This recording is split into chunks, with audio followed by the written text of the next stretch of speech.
আসসালামু আলাইকুম। রাখাল থেকে বাদশাহ কিভাবে দাউদ আলাইহিস সালাম ইসরায়েলের সিংহাসনে বসলেন।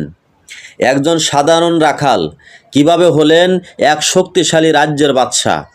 তার হাতেই পতন হয়েছিল এক অত্যাচারী শাসকের। সেই সময়ে বনি ইসরায়েলের রাজা ছিলেন তালুত।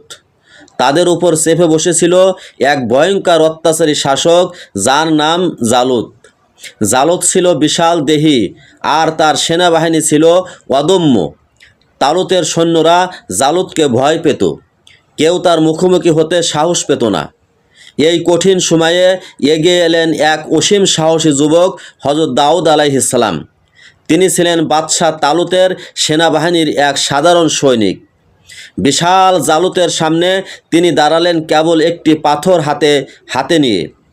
আল্লাহর উপর ভরসা করে আল্লাহর ইচ্ছায় তার ছোড়া ছোট একটি পাথর সরাসরি জালুতের কপালে আঘাত করে। বিশাল জালুত মাটিতে লুটিয়ে পড়ে। দাউদ আলাইহিস সালাম সেই যুদ্ধে জালুতকে পরাজিত ও হত্যা করলেন। এই অভাবনীয় জয়ে দাউদ আলাইহিস সালাম রাতারাতি জাতির নায়ক হয়ে উঠলেন। বাদশাহ তালুত মুগ্ধ হয়ে তার সাথে নিজ কন্যার বিয়ে দিয়ে দিলেন। পরবর্তীতে বাদশাহ তালুতের মৃত্যুর পর আল্লাহ তাআলার পক্ষ থেকে শাসন ক্ষমতা ও নবুয়াত উভয়ই দাউদ আলাইহিস সালামের উপর ন্যস্ত হয়। তিনি প্রথম নবী, যিনি একাধারে নবী ও বাদশাহ উভয় ক্ষমতার অধিকারী হন। তার রাজত্বকালে ছিল ন্যায়পরায়ণতা, প্রজ্ঞা ও সুশাসনে ভরা।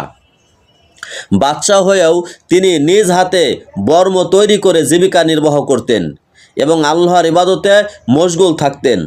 আল্লাহ তাকে জাবুর কিতাব দান করেন। একজন রাখাল থেকে বাদশাহ, একজন সৈনিক থেকে নবী। এই ছিল দাউদ আলাইহিস সালামের ক্ষমতা লাভের ঐতিহাসিক পথ।